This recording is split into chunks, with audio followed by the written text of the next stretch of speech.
চলে যেতে যেতে দিন বলে যায়, আধারের শেষে ভোর হবে। হয়তো পাখি গানে গানে, তবু কেন মন উদাস হলো। হয়তো বস ভালো মুছে যাবে,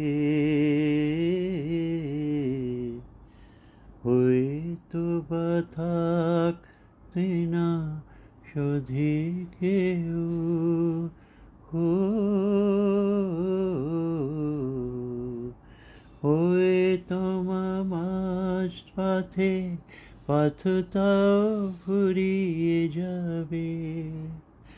চোখের জলের কথা শুনবি না কই, ভোরের আলোর করা ভেবে। স্বপ্ন দিয়ে সাজাতে সাজাতে রাত পার হয়ে যাব। হয়তো বা আঁকতারও সেই সাথে, বুঝি আমি এসে যেসে কিনারায়। হো একদিন মাঝরাতে রাতটাও ফুরিয়ে যাবে। খুশির বন্য এসে ভাষা দে আমার, আলো জ্বালাতে শেলে শেলে। স্বর্গ সাজাতে সাজাতে রাত পার হয়ে যাবে। চলে যেতে যেতে দিন বলে যায়, আধারে শেষে ভোর হবে। হয়তো পাখি গানে গানে,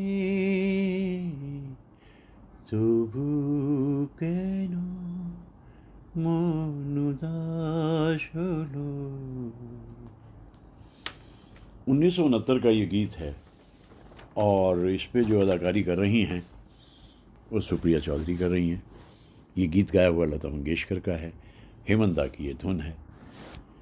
इस गीत को मैं आज से लगभग 50 साल पहले भी सुना करता था और ये गीत मुझे बहुत पसंद आता था। जो इसका भाव बड़ा खूबसूरत है, दिन जा रहा है और उम्मीद है कि एक सुबह फिर आएगी, परिंदे भी यही कह रहे हैं। तो इस तरह से कुछ भाव इसका चलता आगे बढ़ता रहता है और ख़ास तौर से सुप्रिया चौधरी। मैं इन दिनों पीछे बात करता रहा हूँ लगातार हिंदी सिनेमा पे जो इन्फ्लुएंस, जो प्रभाव बंगाली कलाकारों ने छोड़ा है उसका जिक्र मैं करता रहा हूँ।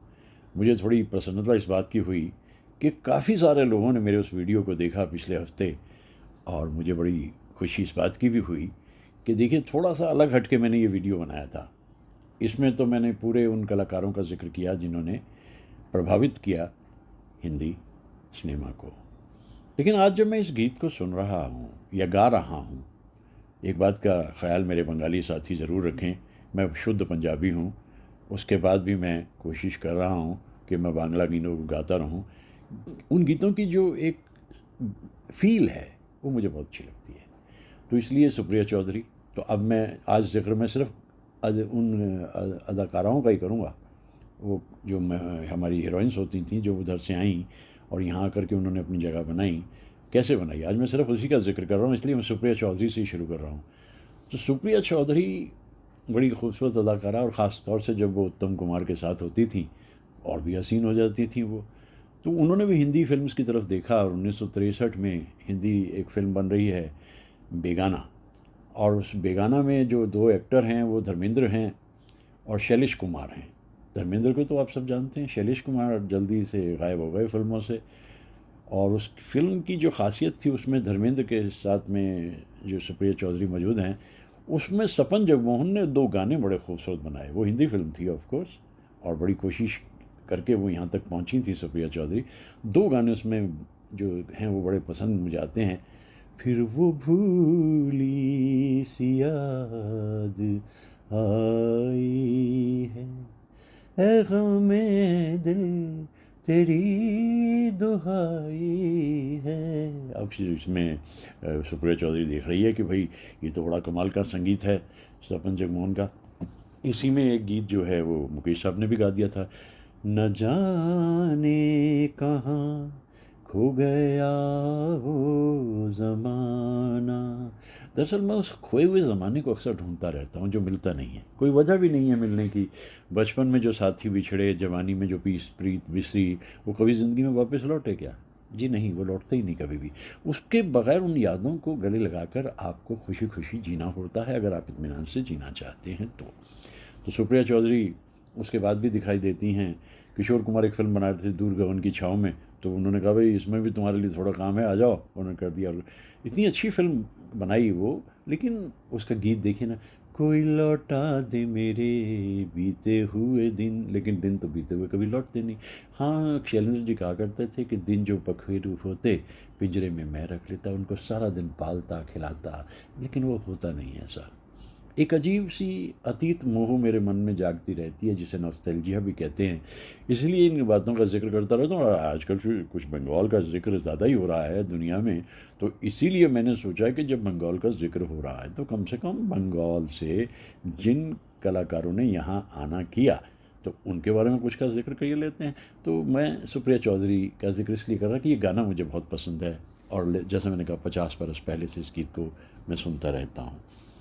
दरअसल इससे पहले, बहुत पहले, बांग्ला हीरोइन की अगर बात करें तो देविका रानी पहली हीरोइन है जिसने सबसे ज़्यादा इन्फ्लुएंस किया हिंदी सिनेमा को, क्योंकि वो भी बंगाली थी, वो चौधरी परिवार से थी, तो बंगाली थी वो।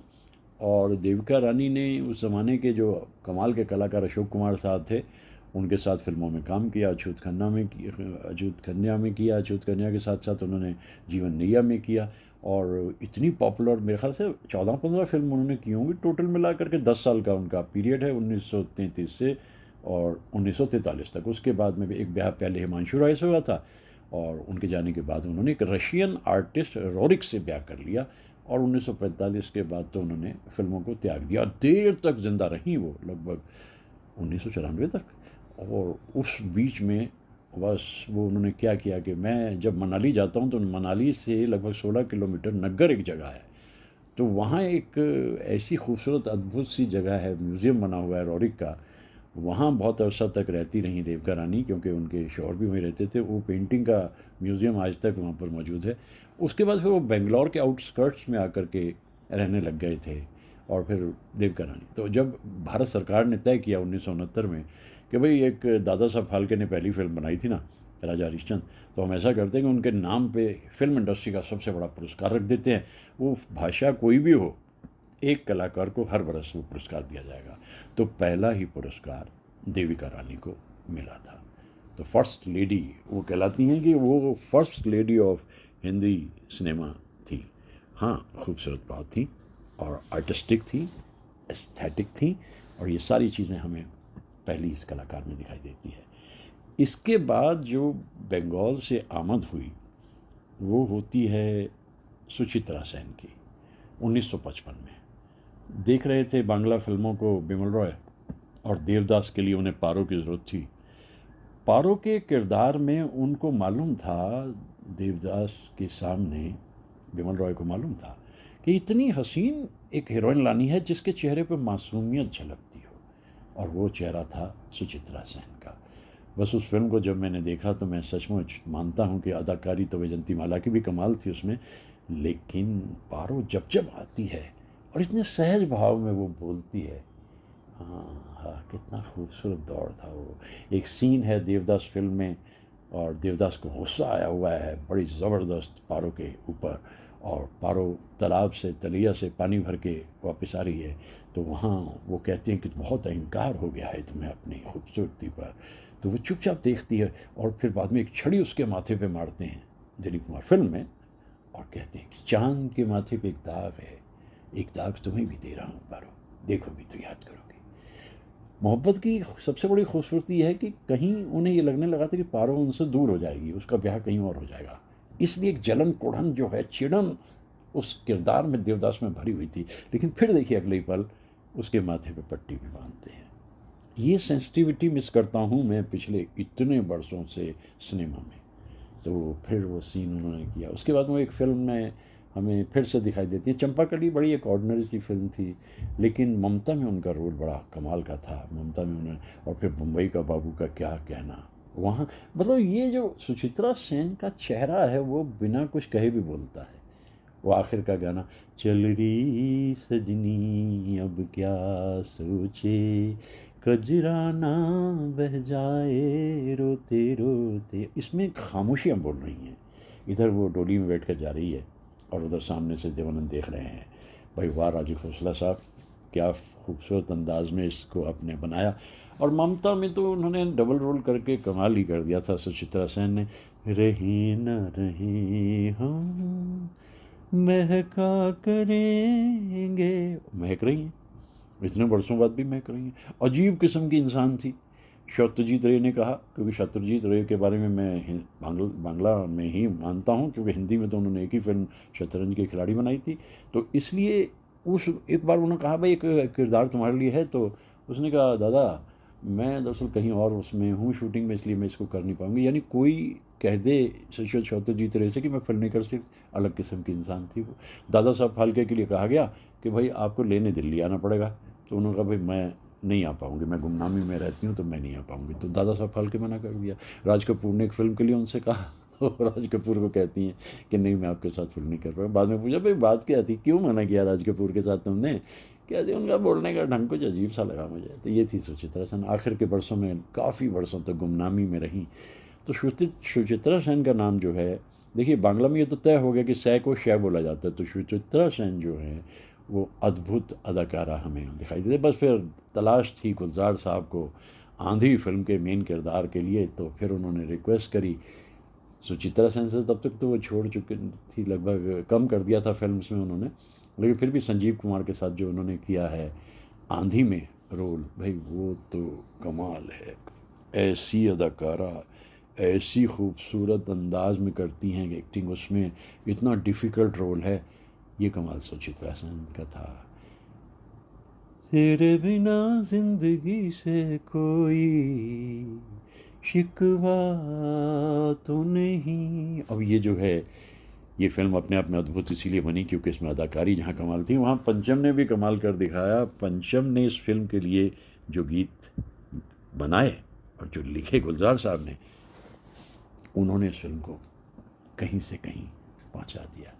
तो सुचित्रा सेन बांग्ला फिल्मों में तो छाई रही। उत्तम कुमार के साथ तो उनकी क्या जोड़ी बनती थी, देखते ही बनती थी। और इसके बाद जो अगली अदाकारा, वो माला सिन्हा इनसे पहले आ गई थी। वैसे मुझे तो बाद में पता चला कि माला सिन्हा भी बंगाली थी। हाँ वो बंगाली थी, और इसीलिए माला सिन्हा की जो फिल्म उस ज़माने की मैं देखता हूँ, और उसमें मैंने कहा ये सलील दा ने एक धुन बनाई थी, जा रे जरे उड़े जरे पाखी पुरालो प्राणेर मेला शेष होए लो बेला और कनो मिच तोरे बजे राखी। ये मैंने बांग्ला में गाना सुना, और बाद में जब माला सिन्हा के साथ देवानंद साहब मौजूद हैं फिल्म माया में, तो वहाँ ये गाना लता मंगेशकर ने हिंदी में गाया। तो माला सिन्हा की तो कितनी सारी फिल्म, और उनकी हरियाली और रास्ता को मैं कभी भूलता नहीं। कहाँ है मेरे प्यार की मंजिल तू बतला तुझको है पता, इतनी खूबसूरत दिखाई देती हैं हरियाली और रास्ता में माला सिन्हा। उसके बाद हिमालय की गोद में, उसके बाद गीत, और न जाने कितनी सारी फिल्मों में अलग अलग अदाकार बनते रहे उनके मीत। मैं तो सिर्फ आज कर रहा हूँ वो अतीत, याद कर रहा हूँ वो अतीत जो था, फिर बिछड़ता चला गया। इसके बाद जब फिल्म इंडस्ट्री में 1964 में एक और हलचल मची, कश्मीर की कलियाँ आई। कश्मीर की कली पहले बंगाल में दिखाई दे रही थी, नाम था शर्मिला टैगोर।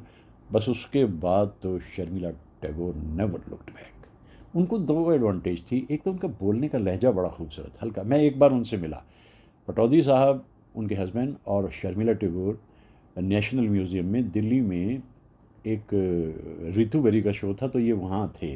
तो मैं इनके पास गया और दोनों से मैंने बात की। मैंने इतने करीब से नवाब पटौदी से बात की और शर्मिला टैगोर से, दोनों के ऑटोग्राफ भी लिए थे मैंने उस वक्त। एक छोटा सा कागज़ था मेरे पास, उसी पे ले लिए थे, और वो पेन मैंने अरसे तक बचा के रखा जिससे उन्होंने ये ऑटोग्राफ दिए थे। तो शर्मिला टैगोर को तो कोई सा रोल दे दीजिए। इवनिंग इन पेरिस में आप बिकनी पहनती हैं तो कोई फ़र्क नहीं पड़ता, इतनी हसीन दिखती हैं। सावन की घटा में मनोज कुमार के साथ आती हैं तो भी हसीन दिखती हैं।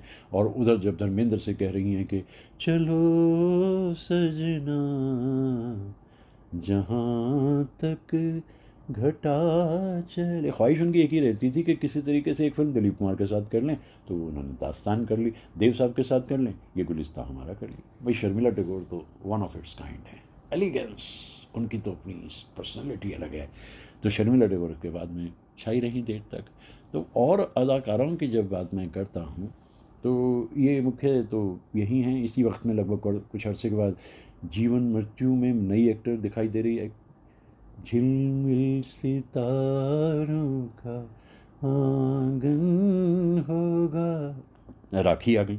राखी ने देर तक और दूर तक, और बहुत अच्छा लगा देखकर जब दाग फिल्म में राजेश खन्ना के साथ राखी और शर्मिला टैगोर दोनों थी। यहाँ मैं भूलना नहीं चाहूँगा किसी में भी रूप में, भाई वो जो 1960 की हीरोइन थी ना, अनीता गुहा, मैंने सबसे पहले तो उन्हीं को बांग्ला फिल्म हीरोइन के रूप में देखा था और संपूर्ण रामायण में देखा था। बादलों बरसो नयन की ओर से सनसनन से, इतनी खूबसूरत अनीता गुहा। और फिर उसके बाद में वो गा रही हैं, बदली से निकला है चाँद वो भूली दास्तां, ला ला ला ला ला ला ला ला। बहुत ही सुंदर थी भाई। और इसके बाद जब और हीरोइंस की बात मैं करता हूँ तो मैं चूँकि सिनेमा 50s और 60s की ही बात करता हूँ, मैं वहीं रुक जाता हूँ। इधर 70 में थोड़ी सी फिल्म, उसके बाद बाकी फिल्म का जिक्र मैं करता नहीं। लेकिन ये हीरोइंस जो हैं ये देर तक हिंदी फिल्म के ऊपर छाई रहती हैं और अपना जगह बनाई रखती हैं। और 68 के आसपास में वहाँ शमिता सान्याल भी दिखाई देती हैं हमें, और फिर हमें 71 में दिखाई देती है गुड्डी। और गुड्डी का मतलब ये हुआ कि जया भादुरी भी आ गई फिल्मों में, लेकिन वो सिनेमा उनका आगे का है, 70 के बाद का, उसका ज़्यादा जिक्र मैं कर नहीं पाता। लेकिन बहुत नाम काम किया जया भादुरी में, अभिमान में क्या आप उन्हें कभी भूल सकते हैं। और कैसे खूबसूरत अंदाज में जो गीत उन पर पिक्चराइज होते थे, रातों के साए घने, ट्रेंड एक्ट्रेस थी, तो जो भी गीत उन्हें मिलता था वो उसको बड़े खूबसूरत अंदाज में करती है। और उसके लगभग थोड़े ही अरसे के बाद में एक और बंगाल से आई अभिनेत्री देखी, चुलबुली सी, खूबसूरत मासूम सी, और सुनरी पवन, और पवन ने सुन लिया, मौसमी चटर्जी जी आ गई। तो एक ही वक्त में लगभग इन दोनों का आना होता है और दो तक अपनी फिल्म्स को करती चली जाती हैं ये हीरोइंस। इसके बाद का जो सिनेमा है वो तो अलग अलग तरीके से है। और मैं तो यही कहता हूँ ना कि 70s में ही करवट बदलनी शुरू कर दी थी हिंदी सिनेमा ने। और अपर्णा सेन को मैं कैसे भूल सकता हूँ भाई, अपर्णा सेन बड़ी पसंदीदा। और पहली बार जब मैंने वहाँ पर देखा उसमें फिल्म में जितेंद्र के साथ, आपसे हमको बिछड़े हुए एक ज़माना बीत गया। अपर्णा सेन ने सगीना महतो में भी काम किया दिलीप कुमार साहब के साथ में, और उन्होंने कोतवाल साहब में एक गाने पे बड़ी खूबसूरत अदाकारी की थी। एक्टर तो उसमें शत्रुघ्न सिन्हा मौजूद थे, लेकिन गाना था साथी रे भूल न जाना मेरा प्यार। लेकिन अपर्णा सेन बहुत जल्दी समझ गई कि भाई ये मेरे not my cup of T. वो वापस चली गई और वहाँ जाकर फिर जो उन्होंने फिल्म्स बनानी शुरू करी, एक से एक कमाल की फिल्म उन्होंने बनाई। 36 चौरंगी लेन देख लीजिए, परमा देख लीजिए, मिसेज अय्यर देख लीजिए, कैसी कमाल की फिल्में वो बनाती थी। यहाँ तक कि मित्र कंवलजीत को भी उन्होंने अपनी एक फिल्म में लिया, उसमें वहीदा रहमान, शबाना आज़मी, कोंकणा सिंह थी। फिल्म का नाम था 15 पार्क एवेन्यू। तो बड़ी एक्सक्लूसिविटी है उसकी पर्सनैलिटी में, शख्सियत की। और बांग्ला फिल्म तितली में मैंने जब अपर्णा सेन और कोंकणा सेन को देखा और वहाँ मिठुन चक्रवर्ती को देखा, तो ये बांग्ला फिल्म तितली जो है मुझे बड़ी पसंद है अपर्णा सेन की और कोंकणा सेन की। लेकिन जैसे मैंने कहा ना कि ये हीरोइंस तो वो हैं 80s और 90s में तो बांग्ला फिल्मों से आई हुई इतनी सारी हीरोइंस इधर आ गई। लेकिन मैं तो अपनी बात को रोक देता हूँ 1969, 70, 71, 72 के आसपास। उसके आगे के सिनेमा का जिक्र मैं कर नहीं पाता। थोड़ी सी गिनी चुनी फिल्म्स बस दिखाई देती हैं, लेकिन मेरे पास ज़ख़ीरा इतना है माजी से जुड़ा हुआ। तो देखिए ना कितना खूबसूरत गीत से मैंने, आपने सुना ना कितने खूबसूरत गीत से मैंने गाया। और डिस्काउंट तो आप मुझे देंगे कि मैं जो उस भाषा से हूँ नहीं तक, लेकिन उसके बावजूद भी उस भाषा के गीत को मैं गाता रहता हूँ जब भी मुझे मौका मिलता है। तो ये अदाकाराएँ आज भी हमें याद रहती हैं। अब मैं चूँकि इस वक्त बात 2026 में कर रहा हूँ और 2026 का बरस जो है इसमें हमारे सामने जो सीनियर एक्ट्रेस थी वो लगभग रिटायर हो गई, लेकिन वो कभी कभी टीवी पे दिखाई दे जाती हैं। और फिर उनको देख करके वो पुराना जो उनका रोमांटिक दौर होता है वो हमें याद आता है। शर्मिला टैगोर, कौन भूल सकता है, रूप तेरा मस्ताना। आज तक का सबसे सेंसुअस गाना अगर कोई बना हिंदी फिल्म इंडस्ट्री में तो वर्मन दादा ने, आनंद बख्शी ने, किशोर कुमार ने और राजेश खन्ना। रूप तेरा मस्ताना, अदाकारा थी शर्मिला टैगोर। तो कहते रहना चाहिए अपनी बातों को, जो आपने कहना हो। आजकल बांग्ला फिल्म्स पे ज़्यादा जोर दे रहा, बांग्ला फिल्म्स पे नहीं, बांग्ला एक्टर्स पे ज़्यादा जोर दे रहा हूँ, क्योंकि ऐसे कमाल के हमारे एक्टर होते थे। हिंदी फिल्म्स के शुरू में ही हमारे अनिल विश्वास साहब ने इतना बड़ा काम किया था और ऐसे देर तक उन्होंने हिंदी फिल्म को पकड़े रखा था और इतने खूबसूरत धुनें बनाई थी। और लेकिन मैं तो बात आज कर रहा हूँ हीरोइंस की। तो ये हीरोइंस मुझे याद आती हैं, इसमें रह गई होंगी कुछ, भाई इतनी सारी हीरोइंस हैं, उनका मैं कोई सबका जिक्र थोड़ी कर। कहते हैं कि एक शुरू में थोड़ा माधवी मुखर्जी थी, उन्होंने भी काम यहाँ पर किया था।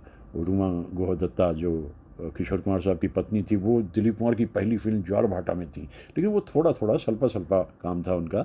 और जिनसे प्रभावित हुआ हिंदी सिनेमा, उनका जिक्र मैंने अपने आज के इस वीडियो में किया। मेरे पिछले वीडियो को आप लोगों ने पसंद किया मेरे बंगाली दोस्तों, तो लीजिए ये पार्ट 2 भी आपके सामने हाजिर है। इसमें जो फोकस है वो हीरोइंस पे है।